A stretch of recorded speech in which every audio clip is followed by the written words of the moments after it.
Hey everybody, it's Pat Jones, and welcome to another edition of TurfZoom, brought to you by our friends at the Aquatrolls Company. And today, I'm happy to have Ken Nice on board. Ken, welcome to the TurfZoom. Well, thank you very much for inviting me. It's nice to be here with you. Well, I'm delighted because you and I only got a chance to meet recently, and shame on me for not getting out to visit you at Bandon Dunes and to meet your team. And I finally got that chance, and I was very excited about it. But it's been 25 years for the property and for you.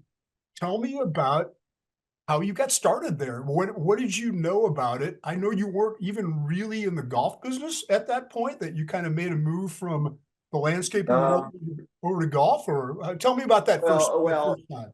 I won't go into the landscaping career. Well, I will briefly.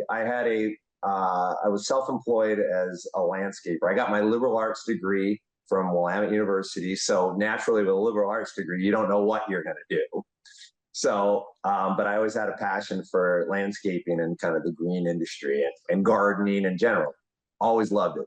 So I spent a few years in Seattle independently and was not a great independent businessman, but I was a good landscaper and gardener. And so I did some flips and twists, did a few things, worked for a big commercial outfit that I learned how to manage big properties, 150, 200 acre kind of properties. Mhm. So you kind of got that big picture view of how to manage a big landscape. And then it was actually my father, who was a professor at Oregon State, who said, there's this professor, Tom Cook, and he may not have as much national recognition as he does on the West Coast, but on the West Coast, he is one of the, turf gurus. And I had just kind of gotten into golf at the same time as well. And I had this light bulb moment, Pat. I was like, I bet they pay somebody to take care of golf courses. And so I went back to Oregon State for 2 years, studied under Tom Cook. Probably the best decision I could have ever made in my life in terms of professional development. So great 2 years with Tom. He's still a big mentor. I count on him on many fronts. And I do get to see him every year at various points. So very blessed with that.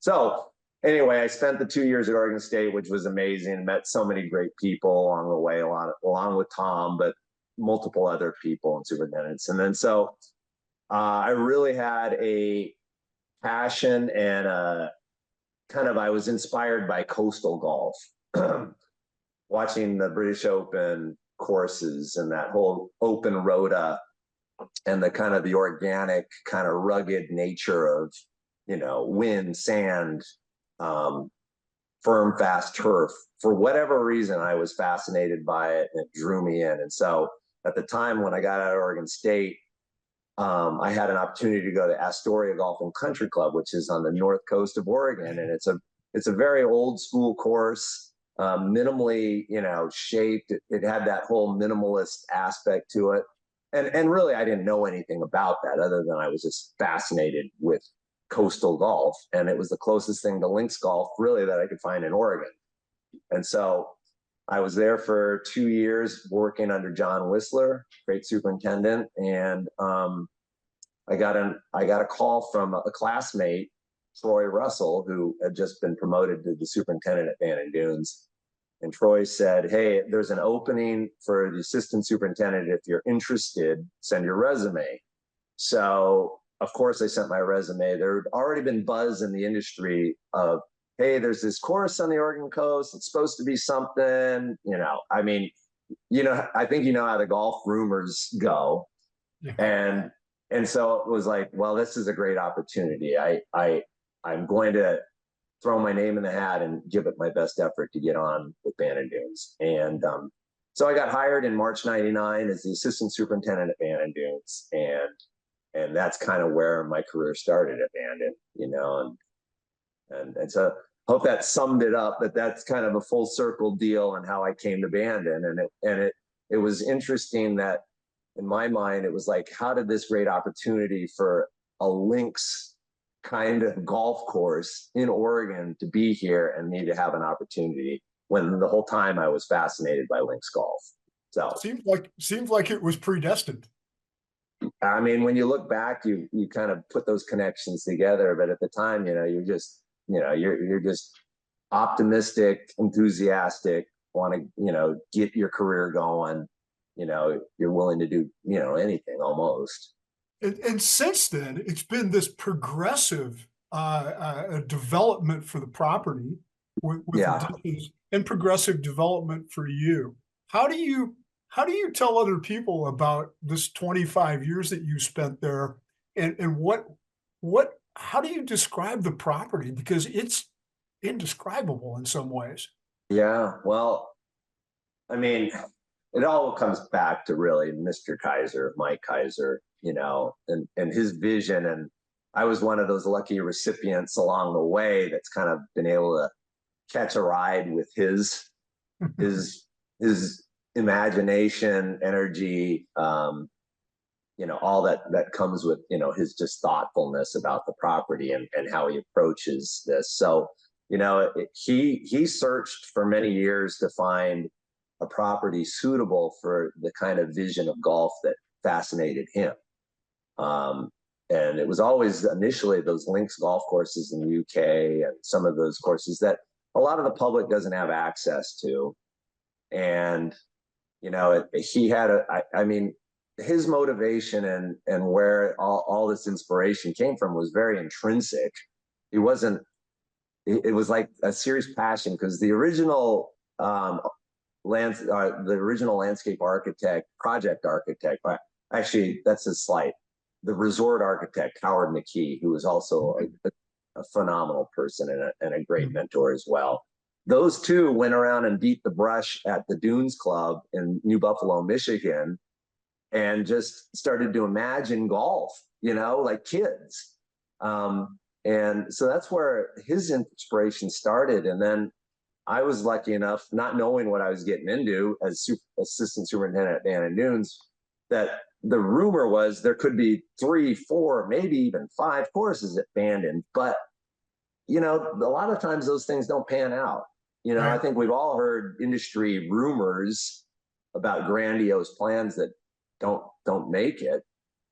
And so I was in the seat, familiar with Bandon now, kind of getting used to the vibe, getting to know Mr. Kaiser, but not well. I mean, it's like you want to get to know him, but he was not that he was hard to get to know, but you're just young, starting your career. You don't want to Right.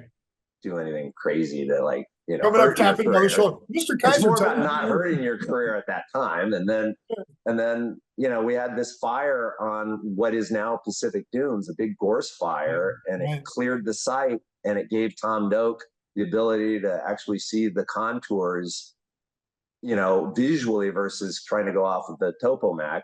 And Mr. Kaiser said, well, the Renaissance guys, Tom, they have some free time this winter. They thought maybe we'd go ahead and start building some golf holes. And so, I had the opportunity to kind of jump in, and I just kind of jumped in and started. If they needed something, man, I was going to go do it. I was going to go get it. Whatever you need, I'm here. And so I just kind of acted like sort of a superintendent, even though I wasn't. And then before we got into it, we were 11 holes into the construction, and this very synergistic groove with Renaissance Golf, Tom Doak, Jim Urbina, and then some of the other guys. And I think we all had this weird synergy together. It was a huge opportunity for Tom.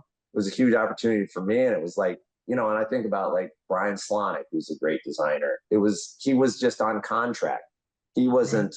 And so we all kind of had this opportunity at Pacific, and that's kind of where all of a sudden, I was named superintendent of Pacific Dunes, and got to grow in the golf course and really be there for I think 2 or 3 years before Bandon Trails kind of started to break ground. Right. Now here you are, flash forward that many more years, Mm. and your role is to run the resort. You're the managing director of the resort, which from a superintendent standpoint always seems to kind of blow their minds, that Uh-huh. there are so few superintendents that move into even a general manager role. Your Right. role is a larger role. What did you give up what did you give up as you moved into that role, and what did you Mhm. gain? Um, I think one of the beauty of this is I don't feel like I've really had to give up a lot because I still have the opportunity to walk my dog over to the agronomy team. Um, and well, it's like a family to me with the agronomy staff. Not that every other person at Bandon Dunes isn't part of a big family, but there's a special place for all the folks I've worked with for 25 years, and we've maintained that relationship. I still get to attend the agronomy meetings weekly. I can be called at any point to go look at projects on the golf courses. So Right. in that respect, I don't feel like I've lost a ton. At some points, I feel like I've lost kind of that, where the office, the hominess, dogs running around, kind of the organic nature of being in the agronomy wing. Um, but what I've gained, is a bigger global perspective. Yeah. Excuse me, the opportunity to be a part of the big global decisions, the higher level decisions that affect the organization and the resort. And it's also given me the opportunity to learn about a lot of other disciplines that I wasn't fully involved in prior. Um, and then I guess the last thing I should say is that there's a whole group of people at Bandon Dunes on our team, and it's not just the agronomy team, but it's like our general manager Jeff Simons. He's been here, I think, 22 years. Right. We've been working together for all those years, all those USGA championships together. There's a synergy there, and then our leadership team is, our director of finance, our senior director of finance. She was 18 years old working in the sandwich shop at Pacific Dunes, and now she's in her 40s, and she's the managing director. I mean the senior director of finance, and runs a big show. So, and I coach basketball with her husband. So Right.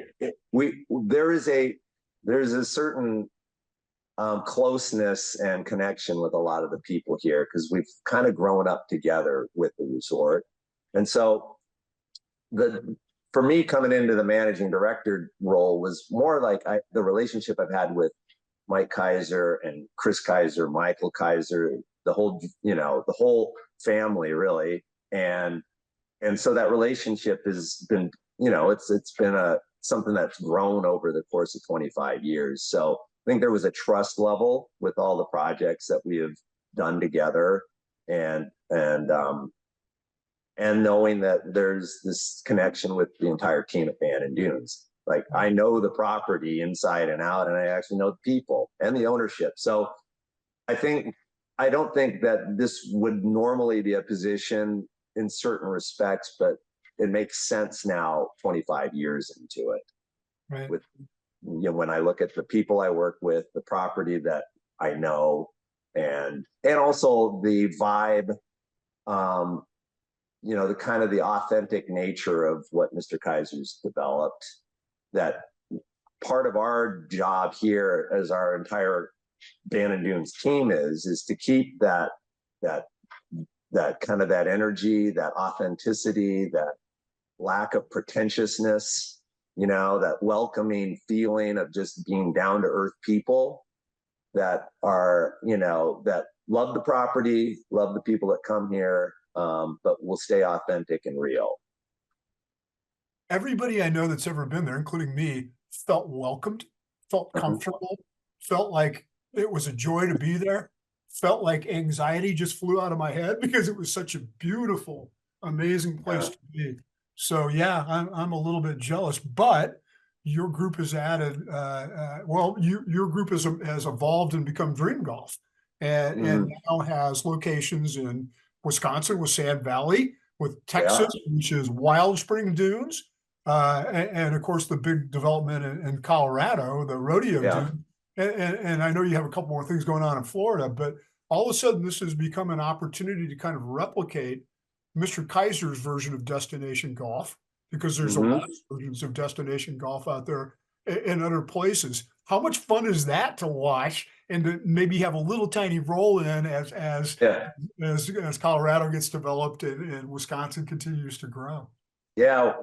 Well, Mr. Kaiser, Mike Kaiser's sons, Michael and Chris, Mhm. have kind of, taken up the kind of, he hasn't handed the baton off. He is still obviously the main influence, but Michael Kaiser's a great developer, has a huge vision just like his dad, and so does Chris. And we work a little closer with Chris at Bandon Dunes.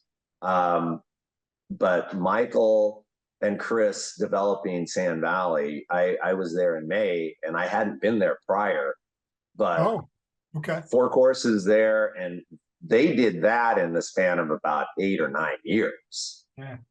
And it's really incredible what that has gone on at Sand Valley. I mean, I got to play 2 of the courses when I visited, and then spent some time with Michael, and it's just really blew me away that amount of progress could happen in 8 or 9 years.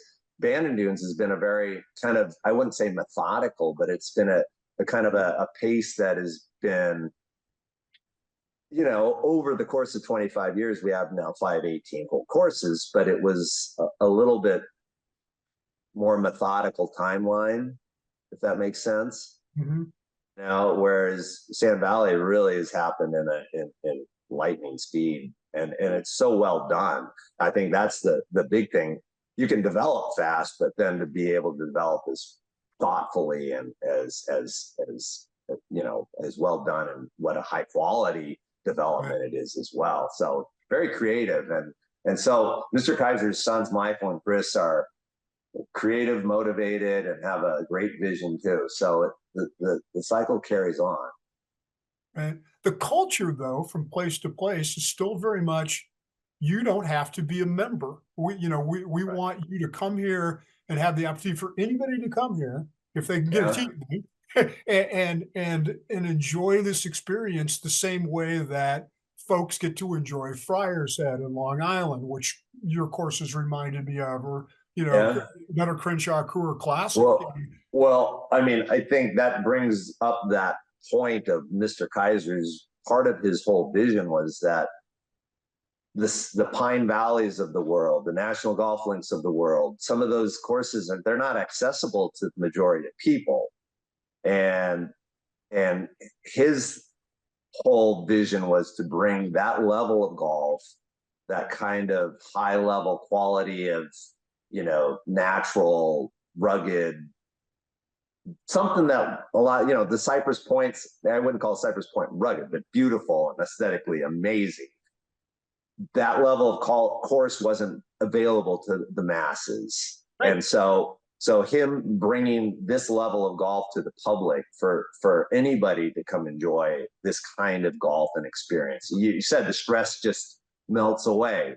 That's what kind of we do here is we've got there's such a special place here within the natural world mixed with golf that it takes you out of your normal world and into maybe kind of, I don't know, higher level thinking or big picture. Let's not dwell on the little minutia of life. There's a beautiful world out there, and Bandon is part of that beautiful world. You get to experience, the natural world, wind, the elements, the surf breaking, the smell of the ocean, all those things that aren't even golf necessarily, that take Yeah. people out of their normal day-to-day kind of life. There's a It's higher level. It's Yeah. a feast for the senses. It really Mm-hmm. is. I couldn't have enjoyed it more. And you were kind enough to give me a tour of the while I was out there for the Northwest Turfgrass Association meetings last fall, and it just vastly exceeded my expectations, which were sky high. And so Yeah. you think about the development of Bandon over 25 years as kind of a prototype for all of this. Then along comes the golf boomlet, whatever you want to call it, that we're in right now. And all of a Mm. sudden, everybody is, I wouldn't say copying, but trying to create their own version of destination golf around the country. That must Right. be pretty good for you and your team. Yeah. Well, and it all comes down to, like, again, the kind of the property.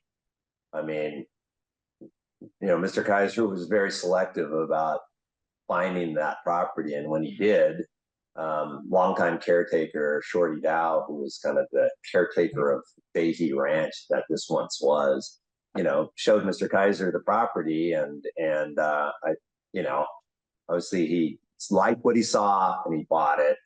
But it starts with the property. I mean, Yeah. you can't achieve. It's again that synergy of one, his vision along with the architects that he's chosen that also have this very, I don't know,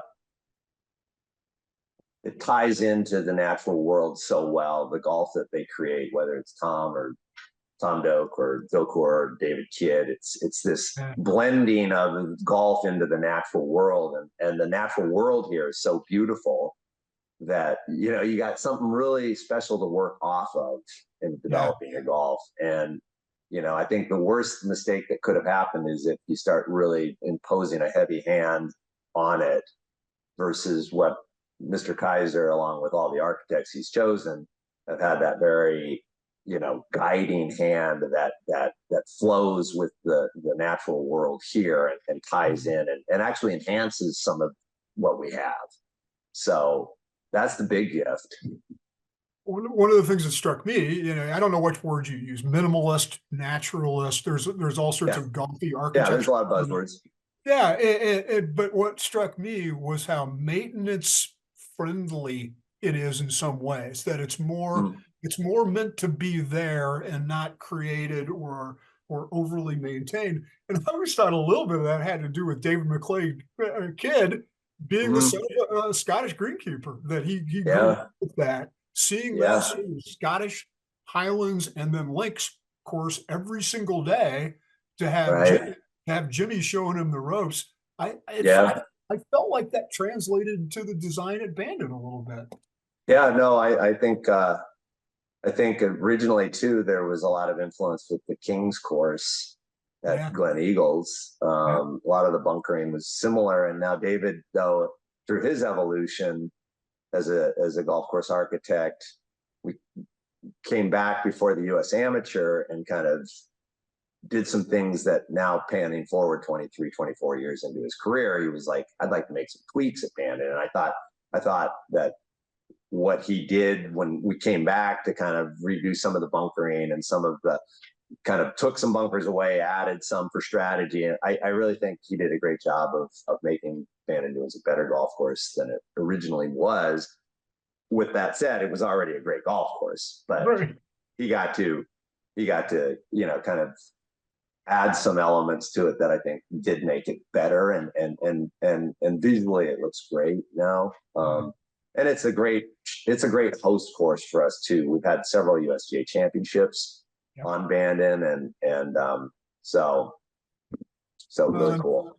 and Pacific, which was I don't think don't call it a comeback as they say for Doak, but it was an important statement for him, and his career has soared ever since. It's Yeah. so much fun watching these guys today, kind of being able to pick and choose and go places they want. And Bill and Ben, who are the nicest human beings on the planet, you've got quite a group around you. It's pretty amazing. Well, you talk about being blessed and thankful for things. It's like I think in the end, that's always going to be the case. Is the people that you got to get to know, to be around, to learn from, to all those things. It's a huge gift with the people that been able to associate with over the years and get to know in a real personal way, especially when you're working with somebody and you're creating something together, and learning from the best architects in the world. Even if you're not a quick study, some of it rubs off on you. So it's been a huge education, not just within the agronomic side of golf, but just that golf course design, what Tom Doak or a Bill Coore or David Kidd visualizes when they see a raw property. It's been, a fascinating learning opportunity over the course of my time here as well. Yeah. The other thing that struck me is that you embraced work-life balance in some ways, before it became a buzzword by continuing to coach basketball for how long? How long have you coached high school basketball? Yeah, it's really crazy when I think about it. But I'm into my 24th season coaching at Bandon High School, and I had a lot of different. I had a little bit more time as a superintendent, so I'd been the head coach at the high school. I coached. I was the head coach for the girls varsity for 7 years, and then I was the boys head coach for 7 years, and then recently, when I was starting to get a little bit burnt out with doing double duty, and when I had the opportunity to work with uh, Coeur Crenshaw and Mr. Kaiser again, and Phil Friedman, who I hadn't worked with before, but that was Mr. Kaiser's partner in the recycled greeting card company. Right? Um, when I got the opportunity to be the project manager for the sheep ranch, it Yeah. was just a bit too much to juggle, and so I took a couple of years off from coaching while we developed Sheep Ranch. But then a longtime friend and JV coach, Vince Quattrochi, who happens to be the husband of Brianna Quattrochi, our director of finance. So again, a small world in Bannon. Got hired as the head coach, and we'd known each other so well, so it gave me the opportunity to come back as an assistant coach and It's great. still work with kids in practice, still go over, all the teaching progressions that I really love, and still stay close with the local basketball scene, which is amazing. So we're actually playing the number 3 team in the state tonight. And I wouldn't bet on us, to be quite honest. we're, we're, we're kind of in a growing phase this season with our team, but that's okay. It's like, that's the beauty of small high school basketball is nobody's getting an NIL contract. Nobody's doing anything other than just the love of competing and playing a game and, living. And so I really like that aspect of this level of basketball. Yeah. Now, have you, along the way, recruited a few of those young people to come work at Bandon for a summer or anything Oh like yeah, that? we've had several. We have Yeah. several, and actually one of our well, he was our center, I guess, if you wanted to go old school terminology, but he was really the best team I ever coached as a head coach, and we lost to the state champions in the semifinals that year. I thought we were at least, if we would have had more depth, I think we could have beat that team, but I still think we were like at least the number 2 team in the state that year. Anyway, he's a greenkeeper at Pacific Dunes, and he has been for several years since he got out of high school. And it's rewarding to be able to maintain those relationships with the high school kids and Yeah. to see them grow. And Right. really to be dated. Our best player right now, who's been hurt, but he's our point guard. I coached his dad, so I'm on to Oh, my yeah. second. So I'm on to my second generation as a coach, and so that starts to put things into perspective a little. But I coached I love coaching. I Yeah. coached I coached little league football for a while. And it was Mm-hmm. 15 years ago, right when my kids were young, 20 years ago. And occasionally I'll see one of those kids and they'll look at me and you can tell just they'll look at me for a second and think, can he still make me do push-ups? So, but to the point of where you're finding people, you have a lot of people that you need to recruit. Sure. Obviously now with Dream Golf, you've got multiple locations where you and your comrades are trying to fill seasonal positions and things like that.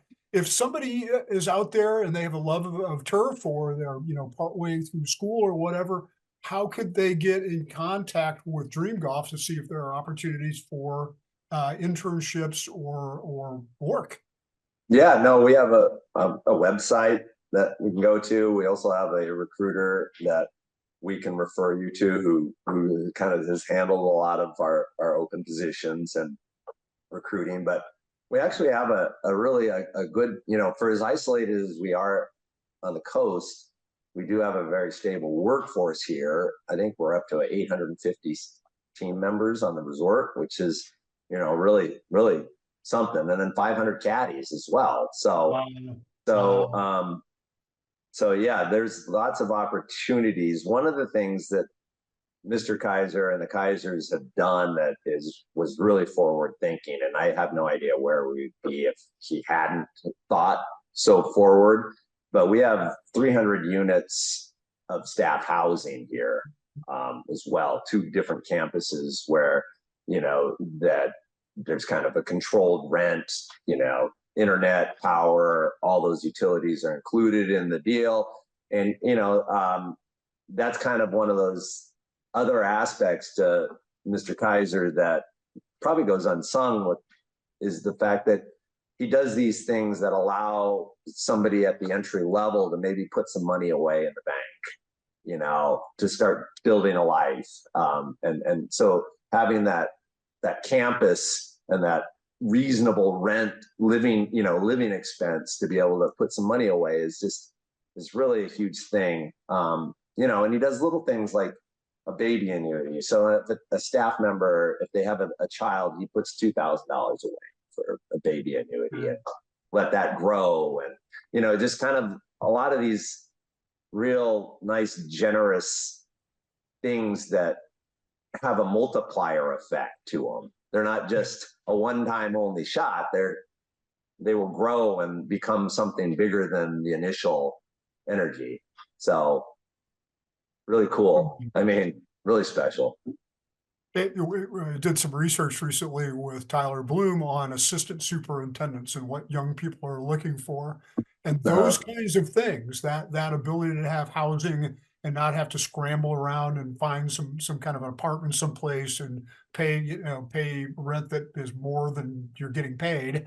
That figured very high on the list of things that they were interested in. So we have some really great team members that wouldn't be here if it weren't for the ability to have moved into a staff housing here and start their lives.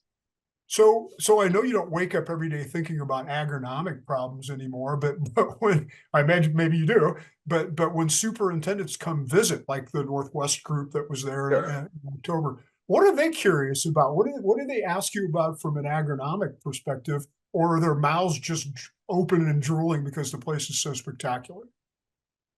I think, depending on what region of the country certain superintendents come from as they're visiting.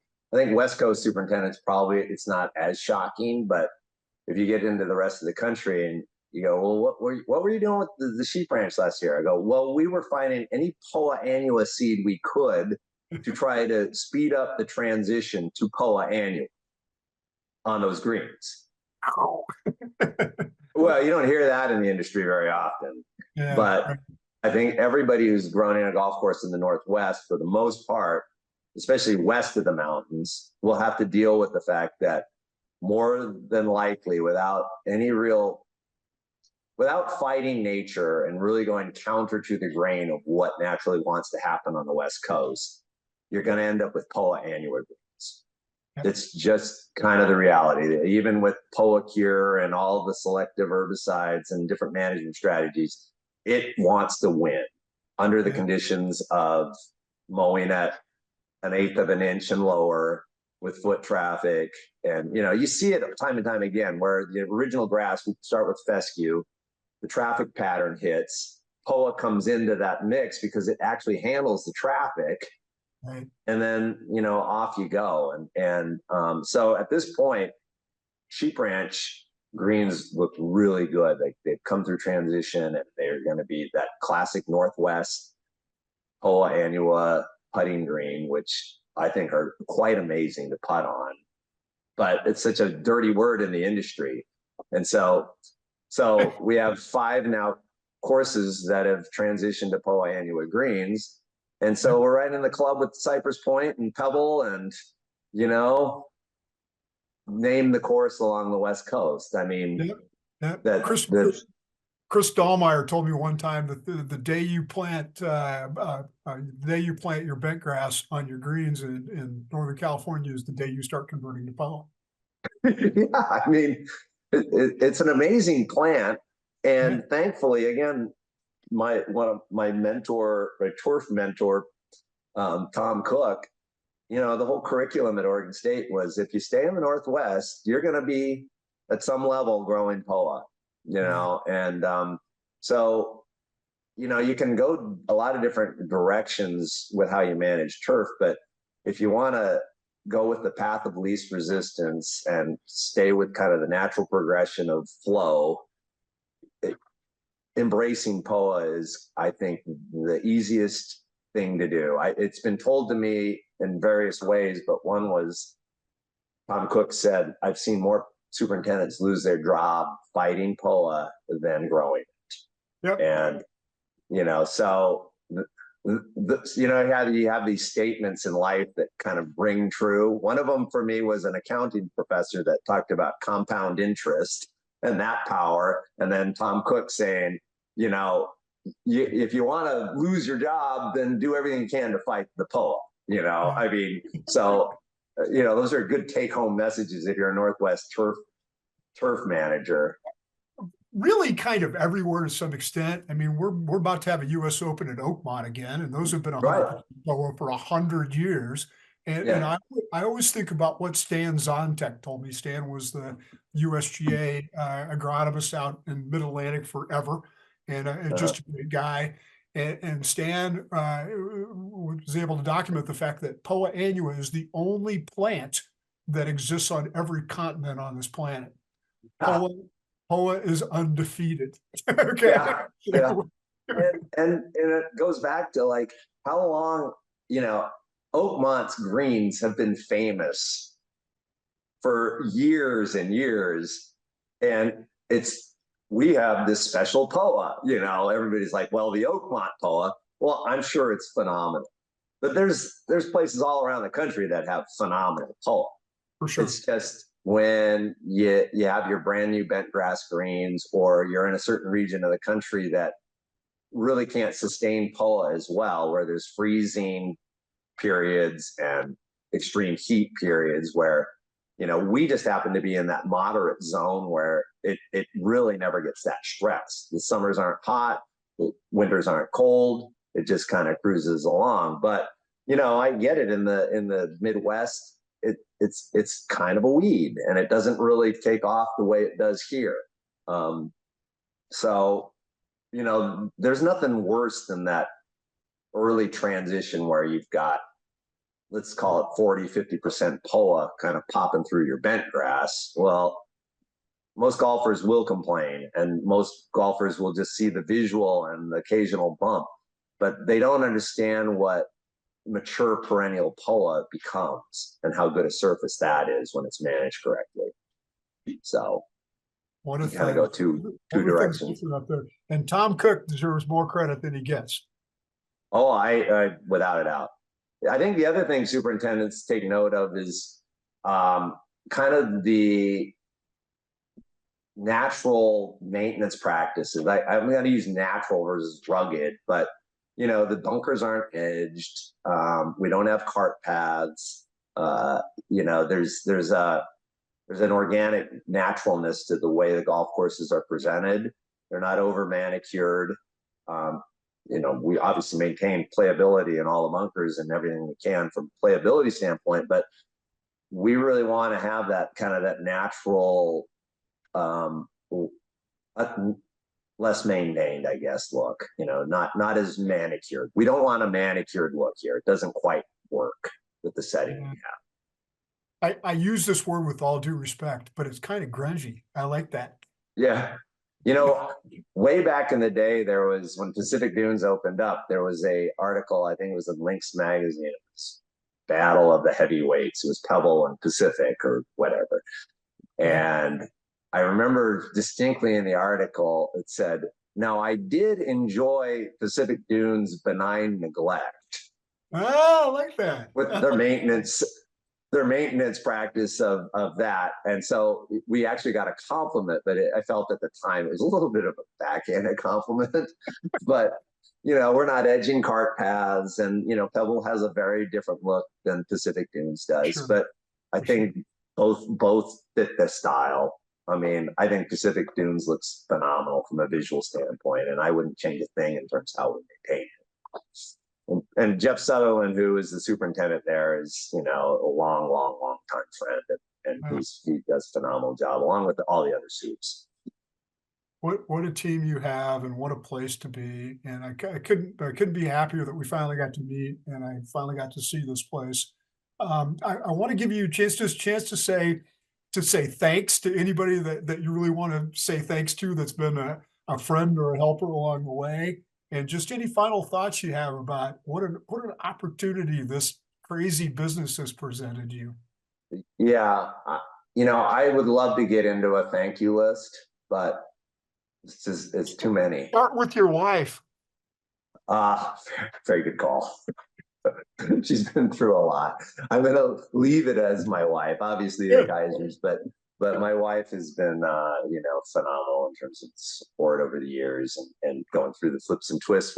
Believe me, when we left Seattle and I said I'm going to go back to school, that was the first rub. Second was, let's go to Astoria Country Club. Why? She wanted to get back to Seattle, and then so we go down this whole path of more isolation, and we have a great life here. So yes, thank you to Pam, my wife. She's been phenomenal and over the years. But beyond that, there's just countless people to thank, and I don't want to leave anybody I out. get it. I get it. I Really just wanted don't. to make sure you covered the most important base. Yeah, yeah, and I did. No, I it's been such a special experience. When I really, to be quite honest, if I look at it, this has far exceeded my dreams. When I got into the industry, I loved being part of the landscape green world, and I had a passion to take care of golf courses, and so my idea was just a nice, good golf course, be a superintendent.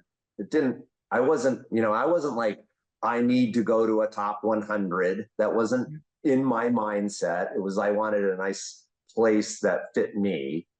And I probably would have been just fine doing that. So where Bandon Dunes progressed, and to have been able to be a small part of the progression of the development here, to be included is, one, a special thing beyond words, but two, it's just like what Bandon Dunes is, and being a part of it is really beyond what I had imagined would happen in my career.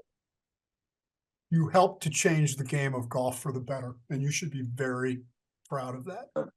I mean, again, so thankful. It's such Yeah, gratitude towards the life that I've been blessed with here in Bandon. yeah, always gratitude. Well, you're off the hook. Thank you very Okay, much for making time for Turf Soup well, with us today. And it, and I do want to say one thing about Aquatrolls. oh, really? Okay, good. Early in my career, primer was the big deal. Mhm. Believe me, that was the buzzword out in the industry, is like, oh, primer is a game changer.